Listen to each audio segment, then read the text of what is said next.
Welcome back to PM Express. We are joined now in the studio by PNC Youth Organizer Abu Ramadan. Abu, welcome to PM Express. Thank you very much. Now, Mr. Rauf, before we went on the break, you were telling us how your party will bring back the Kwame Nkrumah era 7-year development plan and make it relevant to the 20th century. Now, I'm asking again, is this the way forward, seeing that this development plan is old? I have just indicated some couple of seconds ago that today China has been able to reach the height of which she has reached, not by accident and not by coincidence. It was as a result of a deliberate policy and plan, which was actually captured in a 5-year development plan. And much of the Chinese 5-year development plan, the themes of it, I can say, has been a direct copy from that of the Convention People's Party. And I tell you most truly, I don't think you will tell me this evening that industrializing a country is an old idea that can never actually fall within the mouth of practical reality. I don't think that's what you are going to tell me. I don't also think you will tell me that creating, let's say, farmers brigade, what have you, to employ the youth of the country is an idea that is old. I don't think that is what you want to tell me. So so far as we are concerned, we are of the considered opinion that not until those various and relevant portions of the development plan, because we know that time has gone, and some portions of it would not actually fit into present-day era. That notwithstanding, there are still a significant portion of it that is still sticking to heaven for redress. And not until policymakers in this country, and not until those in power in this country, bring those relevant portions of the 7-year development plan into full action, certainly our desire for employment will amount to chasing after the wind. So that will be your youth policy, or that will be one of the policies aimed at employing or bringing more jobs, opportunities to the youth, right? Yes, that will be one of the policies. And then under that policy, there are other policies that we could actually, that the CPP intends to bring to expression when given the nod come December 2012. And then I am very positive that, for example, in our 2012 manifesto, we have made it very clear that the CPP is going to be the first party in the country to launch the State of Youth Affairs. I think that this is an idea that is actually not within the thinking of majority of Ghanaians. When the CPP is voted into power, come 2012 or 2013, we are going to actually come out with a measure which we call in our manifesto the CPP. We are going to launch the State of the Youth report, and by that we will actually examine all the policies that have actually been used to ameliorating the hardships from the youth of the country, how far or how effective those policies have been, and the way forward. So I believe that when the masses of this country give us their nod or their mandate, certainly we, as we have always said, are a party that is full of youth-centeredness. When we get the opportunity, we are actually coming out or fashioning some policies which will target at the youth. As you may be aware, the youth actually constitute a greater bulk of our population. And any policy, I repeat, any policy that is not targeting at the youth certainly is a bad policy. Because by the figures, our numbers are great. And if any nation must be a great nation, certainly the youth should be given a quintessential role to play. In the case of Ghana, that is not what we are seeing. Today, majority of our people find themselves under the mercy of the sun. Not too long ago, when the Ministry of Local Government, the Local Government Service, advertised for jobs, in Medina, there was a center. In that center alone, more than 3,000 youth went there to write the exams. And I'm told that that exam was written across the country. So this should give you a picture of unemployment in the country. And this unemployment, let me say that unemployment is a youth affair. When they say unemployment, this is actually a youth phenomenon. Because the aged do not work. The young do not work. It is only the youth, those who are economically active, they work. And I am telling you that unemployment is a reality in Ghana today. And then not until the Convention People's Party is giving the nod, majority of the parties, as you can see, the NDC and the MPP, they have failed us woefully. And then in the thinking of the Convention People's Party, the nod should be given to us. Being the founders of this nation and being the founders of an idea which actually continues to defy the constraints of time, certainly we are of the opinion that when you give us the mandate, the youth of this country, I am actually appealing, or I'm speaking directly to the youth of this country, that when you give us the mandate, you are not going to regret it. Because we really understand. You will change the quality of our lives. We understand your psyche. We understand your problems. and will actually hit your problems where they are. Right. Mr. Ramadan, before you launch into what PNC has in terms of policy, let's come back to this CDD survey which hit the media today. The survey claims that 63% of Ghanaians think the economy is bad. As a youth leader of your party, what do you think? Thank you very much, and a very big good evening to your viewers. But most importantly, want to apologize for sitting late, but being in the premises, but not sitting early. But the CDD report is not far from the reality on the ground, because everywhere you go, with my brother Kaji, we've been around. We were in Boko together, we were in Kumasi, we were in Takoradi together, as youth leaders of the major political parties in this country. And aside the youth advocacy we went Kindly to do, speak up a bit so that we aside the youth advocacy we went to do in Boko, Kumasi and Takoradi, you could clearly feel on the ground when you meet your youth organizers within the constituencies and within the regions that clearly the issue of unemployment, the issue of hardship on the ground is very evident. Because the big question they keep asking is, how come we are not getting jobs to do? How come we are not gainfully employed? We are finding it difficult to sustain our families. We are finding it difficult to sustain our homes. Realistically, up north, I'm yet to see the detailed report of the CDD in terms of the regional divisions as and how it was done, based on all the 10 regions, how it was done, to really have a real feel of what I think is the reality on the ground. Because I believe my colleague youth within the 3 northern regions will be the hardest hit, because a young man within the 3 northern regions who is beyond the age of 18 tends to fend for the family, tends to become the breadwinner of the family, regardless of father and mother status, but tends to become the breadwinner of the family. And the moment the person is unemployed, the moment the person is not having access to job or not having access to wealth creation, and for that matter, the rippling effect falls back to the home. So the CDD report is something that I think we need. It's a reflection. It's a true reflection. To you, it's to a me, true yes. And most most importantly, at this particular time when we're heading towards an election. So where do you think this whole problem started from? I mean, where do you pin it to? I pin it to ourselves as politicians. We have failed probably in one way or the other. You can't blame every other government that has come to power or every other government that will come to power. But most importantly, let's ask ourselves as political leaders and controllers of the economy, controllers of job creation and all of that, how well have we put in place policies that can develop and create the opportunities for people, create an enabling environment for people to have confidence within the setup we have and currently. your party has a strategy? And it's a blueprint for that? Precisely, and then as you said, we'll come to that. But over the years, you ask yourself, what have we done as political heads to create that enabling environment? As we've created it, what benefit has come out of it? How well has it developed and helped the people of this country? Because day in, day out, year in, year out, the population keeps rising. And as politicians, I would introduce a policy today and maintain the blueprint that I use in starting the policy or creating a policy today in the next 4 or 5 years when I remain in office. Clearly, I have to revise my strategy. Are we doing that as politicians? Are we doing that as political heads? If we are not doing that, then we need to take a careful look. But I believe, basically, it's about government and really what every government wants to do, every government tends to do, in terms of development, in terms of infrastructure, in every facet of it. What government really wants to do is the priority of that government. And we have failed our people as political leaders, if you ask me, over the years. Because by now, even America, the most developed economy in the world, one of the most developed economy, if I may call it, until China, the emergence of China, but the most developed economy in the world. Unemployment rate as of last month has dropped. I hear is around is it 18% or so? It's dropped significantly, where Obama is getting some thumbs up for such a move. But even there, they don't have zero unemployment situation. There are problems. So as Africans, as a growing economy, as a growing country, what have we done to meet the emerging or the economies that have emerged already halfway?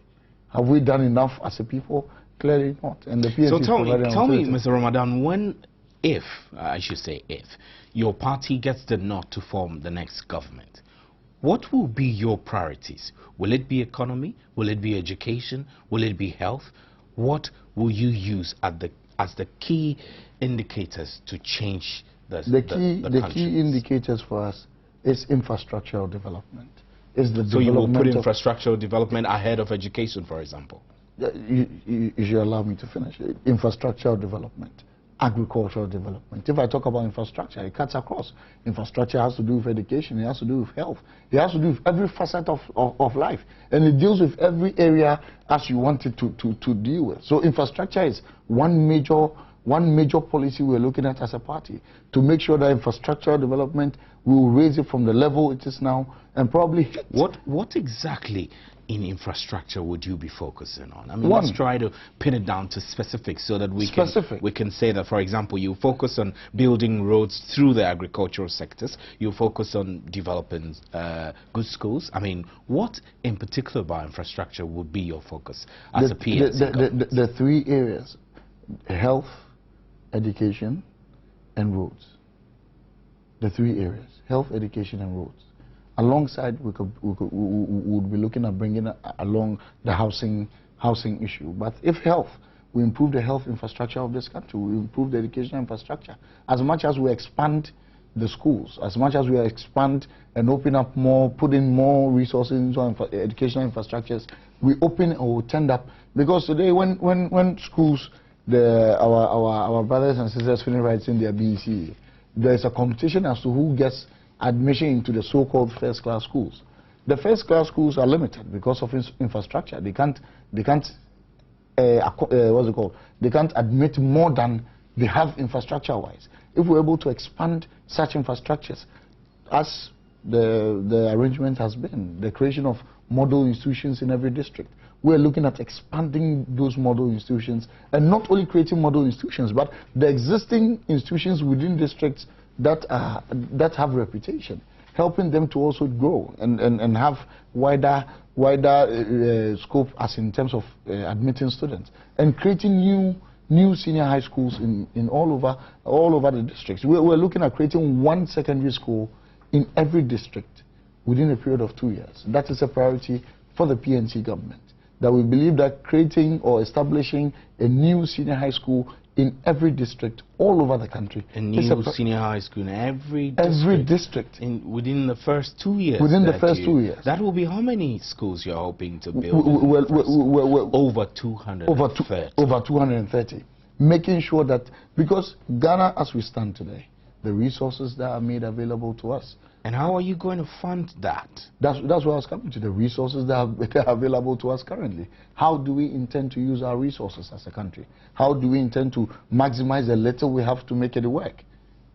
And the basic foundation, if it's gotten wrong, let's get it straight. Yeah. You will focus on building, I'm only focusing on the education bit. You focus on building one senior high school in every district. That's about 230. Yeah. Now, if we put together the newly created districts, we might have more. I think it's not up to 275. It's not up to, it's 275. Not up to 275. Now, but this number will be a priority for education. That will contrast. But the PNC government will have a thorough review in our current contract establishment, where in terms of the cost of building institutions. Today, the amount of money we are giving to contractors to build one school. So now we are dealing with the funding, yes, right? The amount of money we are giving to contractors to build one school for us. If we decide to give to MTN, I'm not doing publicity for MTN, but if we give to MTN can build 3 institutions with it, considering the projects they have done and the costing, similar projects they have done. Well, let me make some clarifications with the districts we were talking about. We have about 175 districts rather. Yeah. We were talking about constituencies. Yes. So we're looking at, your party is looking at 175 senior high schools. New senior high schools in the first 2 years. 2 years. That's a gargantuan. It is not gargantuan. It is not gargantuan. The current government says I have built 1,700 school under trees. I've developed 1,700 school under trees. Realistically, if those school under trees are realities on the ground, the amount we've spent in building 1,700 could have built us almost 4,000. Considering the cost we are putting, because somewhere in 208, the cost of a 6-classroom unit block costs us 80,000. Today we are paying over 245,000 for each classroom block. MTN is building their 6-classroom unit blocks for less than 100,000. So the same amount given to MTN as a contractor to tell him to build. How many institutions can we build out of it? So we are saying we are going to review pricing. We are going to review the cost of construction when it comes to awarding government contracts for the expansion of our education and infrastructure. So let me shift back to Mr. Rauf. Let's talk about poverty reduction intervention programs. Which ones are the CPPs? Well, thank you. I think that as we may all be aware, and as I indicated earlier, Ghana is an agrarian economy, and at least we all accept this as a fact. And then being an agrarian economy, I think that first and then foremost, the thing that you can do to actually fight poverty seriously and battle it on the ground is to really assess or take stock of the realities on the ground. And Ghana being an agrarian country and economy for that matter, the CPP actually thinks that an agrarian revolution would be very, very necessary. So granting that the Convention People's Party... How are you going to start an agrarian revolution in the 20th century? Yes, I think... I do know that a country like the United Kingdom championed its development through agrarian transformation after the war. So we've gone through a lot. I mean, we've tested a lot of agricultural systems. Which ones are you going to bring on board and revitalize to create this revolution you're talking about? Well, I think that to create this revolution, first thing first, there ought to be a redistribution of the land system in the country. We all know that you cannot undertake any serious agrarian revolution if you don't actually re-examine land tenure situation in the country. So when the Convention People's Party wins power today, certainly we are going to look into the feasibility of how we could redistribute lands. Because you find that redistribution of land was a major problem in Zimbabwe, and if we're going to start that here, we might get it wrong. You won't say so? You see, sometimes I really get a bit, uncomfortable when people set certain examples. The history of Zimbabwe is different from the history of Ghana. And we all know their history with the colonial masters, the British. And they have had problems. a very bitter relationship. And that is not the case in Ghana here. So what I am saying is this. You have posed a direct question on how we are going to battle poverty. And I'm saying that Ghana being an agrarian economy, Ghana being an agricultural country, where majority of our people, more than 50% of Ghanaians are farmers. And look, let me tell you, today, when you go to the rural areas, farming is no longer an occupation, but it's a way of life. When you go to rural areas, more than 90 to 95% of the people are farmers. You will see a teacher, and he's also a farmer. You see a carpenter, and he's also a farmer. You will see somebody, a mechanic, and he's also a farmer. Farming is no longer an occupation in the rural areas, but rather a way of life. So we think that as majority of Ghanaians wants to farm, we have to give them the land, and we have to give them all the inputs that they need to go to farm. I'll just give you an example under IK Achampong, what we saw in the country. Under IK Achampong, when he launched the operation Feed Yourself, there was 25% a rate of subsidy for agricultural production in the country. And what we saw, we all saw that there was actually there was actually a massive improvement in the country's volume of productivity, where it was even possible for northern Ghana alone to cultivate rice to feed the whole country, and for export, just 25% of so your party will introduce agricultural subsidies. So we think that majority of the people, especially those who leave school and they want job and they cannot find job, we will give them all the things that they need to go to farm.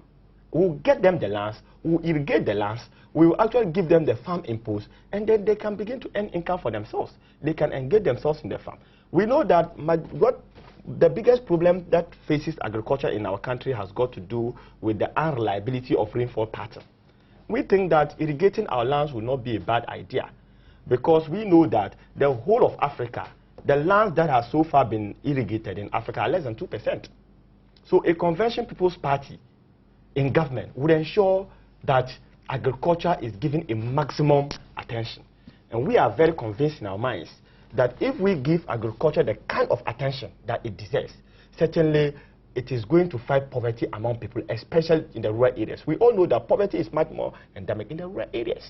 So when we actually give agriculture the attention, it's going to fight poverty in the rural areas. And I'll just give you an example that my flag bearer, Dr. Abu Sakara, gave. He says that, for example, every acre of land can employ between 4 and 6 people. So assuming today we engage about 100,000 acres of land, you can have an idea the number of people that will be engaging. And these people, in their lives, I believe their poverty will be nipped in the bud. So in the thinking of the Convention People's Party, giving agriculture the kind of attention it deserves will be a fundamental step towards fighting poverty. And you're convinced that this will work? Certainly it will work, because, for example, the reason I'm asking this is I find this to be great ideas, but the CPP has not formed a government for a very long time. What's the guarantee that you have the expertise, you have the men and the clout to see to the honoring of such a promise? No, you see, I have always said that in this country, we do not have problems with ideas. Ideas, they are not our problems. We just need sincere, to quote the words of my chairman, Honorable Samuel Yabanko, we need sincere and dedicated people to man the ideas that we have, every idea that we need as a people. And then let me just test the case of agriculture, whether it will work or it will not work. Just pick in this studio. Majority of us here, we are doing job, and I'm very sure that even you, when you are given every assistance that you need to go to farm, you go to farm. The government has got to take that rule, and the CPP government will take that rule and make sure that everything every citizen of this country will need to go to the farm, we'll give them. And we are very sure that if we're able to make this thing a reality, certainly poverty will chase poverty to hell gates. Mr. Ramadan, CPP will chase poverty to hell's gate. What will you do to reduce poverty? Poverty reduction, I believe the key or the most important tool is job creation. Job creation empowerment. If we're able to empower our people, academia, if you're able to give people the right education, they don't end up becoming poor people at the end of the day. Secondly, with education, and you create the right avenue for job creation, with education they get jobs to do.